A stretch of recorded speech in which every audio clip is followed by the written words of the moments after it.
ভোরে মাঠে নামছে ব্রাজিল, সরাসরি দেখবেন যেভাবে। কাতার বিশ্বকাপের পর থেকেই ছন্দে নেই ব্রাজিল। আসন্ন 2026 বিশ্বকাপের বাছাইতেও ভালো অবস্থানে নেই পাঁচবারের বিশ্ব চ্যাম্পিয়নরা। তবে ইকুয়েডরকে হারিয়ে 4 ম্যাচ পর জয়ে ফিরেছে সেলেসাওরা। এবার তাদের প্রতিপক্ষ প্যারাগুয়ে।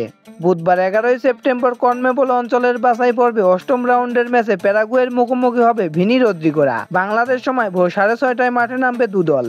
7 ম্যাচে মোট 10 পয়েন্ট নিয়ে কনমেবল অঞ্চলের বিশ্বকাপ বাছাইয়ে চতুর্থ অবস্থানে রয়েছে তারা। পরিসংখ্যান বলছে বাছাই পর্বে এটি ব্রাজিলের সবচেয়ে বাজে অধ্যায়। কনমেবল অঞ্চলের সবার উপরে এই মুহূর্তে আর্জেন্টিনা।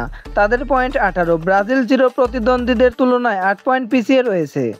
এদিকে এই খেলা সরাসরি সম্প্রচার করবে না বাংলাদেশের কোনো টিভি চ্যানেল। তবে বাংলাদেশি ব্রাজিল সমর্থকদের জন্য আছে সুখবর। প্যারাগুয়ের বিপক্ষে সেলেসাওদের বাছাই পর্বের ম্যাচটি সরাসরি দেখতে পারবেন স্পোর্টজিফাই অ্যাপে।